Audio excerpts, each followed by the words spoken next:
guys, what's up? It's me, Fang. In this video, I'm going to be bringing you, yes, what you've been waiting for, the Black Ops 2 ghost stories. And as we all know in this video, I go through a match that I'm playing in Black Ops. Obviously, we're going to be playing Hijacked on Hardpoint, which is pure chaos 90% of the time. If you do not have Call of Duty Black Ops 2, if you are a FIFA player, you still get to stick around and watch me kick some ass in Call of Duty, not to mention get to hear creepy ghost story, which everybody looks for. This is kind of a late video. I spent a majority of the day playing some different matches here on Call of Duty, and I kept getting these teams where I'd go and I'd get like 60 or so kills and we would be losing, and I don't want to show you a gameplay where I'm losing, because that's obviously not cool. As you can see, I got the diamond camo. I'm rocking the PDW. I have extended mags. I think I have stock on.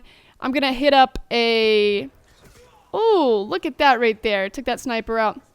I'm looking pretty much for a stealth chopper and an orbital VSAT so I can get crazy kills. I've been trying to get these more kill feeds where I get 100 kills, and it's kind of doable, but sometimes the games end before you get a chance to. This one, I think I dropped 54. I wanted to get to 60, and unfortunately for me, my team decided to end the game by winning it. But one more thing before I can get into the Black Ops 2 ghost stories. I played a game last night. I don't know if y'all got to come out and see that on stream. We played a pro team, Team Genesis. I'm going to MLG Dallas, playing with a team called Foreplay. We're a bunch of girls. We're working on a lot of stuff that hopefully we can pull together. But we played Genesis, which is a pro team, or it has a pro player and some very top amateur players. And they did work on us. We did really well in CTF, but on Hardpoint, we couldn't get anything going, and it was just like a massacre. I'm not even going to lie. It wasn't embarrassing to me, though, just because, they're a really good team. They play together all the time. What do we expect? We have a lot of issues with our, getting on and our schedules and, just our organization. So we're going to bring it together and try to start getting more organized. That just gives us more reason to go out there and try to find a way to win. But next time, if we're going to be on stream, I'll let you know, or I will look into streaming the next match we have. It's Losers Bracket Round 4, and it'll be on Tuesday. I really would like y'all to come, cheer me on.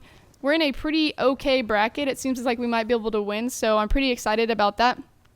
But getting back into the heart of things, we go into Black Ops 2 ghost stories, and my ghost story is not the longest ghost story, really. Even if I get detailed with it, it's not the longest ghost story that I could possibly have.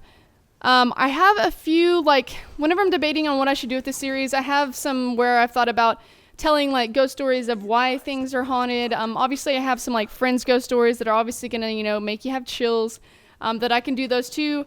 I don't want to completely run out of things for this series though, because it seems like y'all really enjoy it. But I have to figure out what y'all would think of that. There's a place, I kind of said it in the last video, there's a place in Miami where I am from, or not where I'm from, where I lived for 4 or 5 years, that is called the Hoffman Mansion. And I could tell you the story of how it became haunted, and then, kind of what my aunt went through. She ended up, her and her friends decided to stay the night in that place. And some scary stuff went down, so I could go into that. I could tell you about the spook lot. I can tell you about, a lot of different things that have been, just horrific, maybe that you haven't heard yet. So some way, somehow, I'm going to try to find a way to keep these ghost stories coming. But obviously, I'm not I don't see ghosts every 2 days. So at some point, I'm going to run out of my experiences and my ghost stories. I am a big fan of the whole ghost scene, though. I don't know if y'all get a chance to, but I got into watching Ghost Hunters and all that type of stuff, and then I finally found Ghost Adventures, which was what I thought was the corniest ghost show ever. When I first turned it on, I was like, oh my god, look at these douchebags. They look they're just these made up, makeup up dudes just going in and making stuff up. And I decided to give it a second try, which I do with every TV series, and you should always do that. You watch it the first time and you're like, god, that was stupid, but then you somehow watch it a second or third time and you're like, okay, wait a minute, this wasn't as stupid as I thought it was going to be. But I end up getting into it, and I just think it's crazy, some of the stuff they find, if you get a chance. And some of you might not believe in ghosts. What do you think is all of stuff? That's something that I want to know. It's a little, synopsis that I want to pull up while I'm doing these ghost stories, is if you don't believe in ghosts, you're still obviously listening to the story because it interests you, and I am, of course, an epic storyteller. But if you don't believe in ghosts, then what exactly do you believe in? Like, what do you think? Obviously, I don't want to get into religion. We are from all different countries. We probably all have different religions. And, you know, that stuff is just, you don't want to get into talking about that because you're just going to either anger somebody or, you know, it's just not good. But let me know what y'all think about that down below. And let me go ahead and get into a synopsis. A ghost story. Okay. I should start playing creepy music like right here. I might decide to do it. So, me, my stepsister, my stepmom. Hold on. Okay, sorry about that awkward pause I made there. Someone knocks on my door, and nobody ever really knocks on my door, so I was like, oh my god, this is creepy. And then I went to the door and realized that my SteelSeries headset had been shipped to me, which is awesome. We got a nice little shipment of purple headsets. They're SteelSeries product, or SteelSeries. I keep saying it wrong, but and that's going to be awesome. We're going to rock them at MLG Dallas. I'll probably end up doing like a video where I show them to y'all and all that kind of stuff. Anyway, so me, my stepsister, my stepmom, we are deciding that we want to go over to my stepmom's sister's house, which would be my step aunt's. I'm just going to leave that all out of there. I'm just going to say my Aunt Roberta. And before we go, it is nighttime, and I'm sitting in the living room. I'm waiting for them to come pick me up. They were coming from somewhere else, and I'm waiting for them to come pick me up. And I'm sitting in the living room, and this is like the top of the, like, what's going to start the night of scary. It's dark in the house. This is the house that is the same one where all the other stuff I've seen really happened when I lived with my dad. So it's the 2-story one. The loft looks into the living room, and it's dark. I can't see up there, but we have a computer in the loft because my parents didn't allow us to have computers in our bedrooms at that age. I think I was like 13 or 14. And so, hold on. Oh my gosh, I'm so sorry. I keep pausing, but some stuff went wrong with Twitter. Anyway, so I'm sitting there. It's dark. Nobody's home. I think my dad was like working late that night. And I started to hear something up in the balcony, and I'm like, what the heck?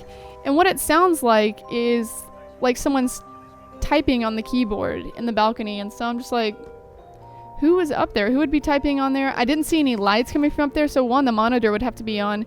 And I was like, who is typing? So I went up and I checked, and nobody was there. And I was like, okay.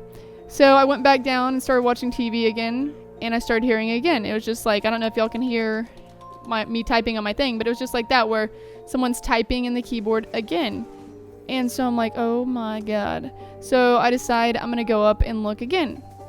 Nobody's there. At about this time, my stepmom shows up, and I'm like, I'm telling like them and my stepsister, like, it sounded like somebody was up there typing on the keyboard. Like, I don't know what's going on, but it freaked me out. And they were just like, oh, maybe it was just like your imagination type thing, or, maybe there's someone up there. They're trying to give me a little scare. And I'm like, whatever. So we go ahead and we decide to make a journey over to my Aunt Roberta's house. Now, in the car, we have me in the left side. Okay, my stepmom is in the front seat. It's a car where if you look through, the lights were on, if you look through the front of it, you'd be able to see everybody that's in the car. And whenever you stop the car and you open the doors, obviously, or not even when you open the doors, like the moment you turn the ignition off, all the lights are on for you to open the doors and get out. And so my stepmom's in the left side, my stepsister is in the right side, and I am in the left back part of the car. So it's like a, you know what I'm saying. I'm sitting in the left back of it. So whenever we pull up to the driveway, Roberta probably wouldn't have been able to really see me except for like a little bit of the front of the car. But she can definitely see the passengers and the passenger who would be behind the passenger. This is really confusing sounding. But anyway, so we go in and we're just sitting there talking for a second. I think it maybe 10 minutes passed by. And Roberta goes, oh God, I'm like giving away all my family members' names. I probably shouldn't do that. But Roberta goes, hey,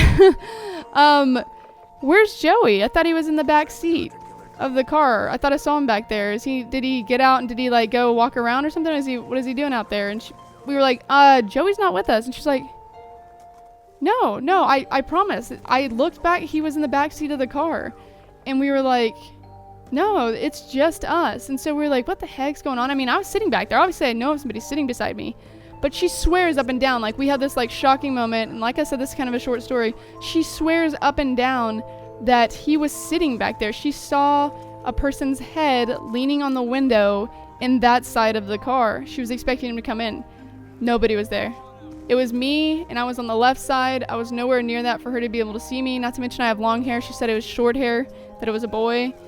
And we were so creeped out. It was ridiculous. It was just like another one of those, oh my god. And I was like, I told you. I heard this stuff, you know, on the keyboard or whatever. Like something was following us.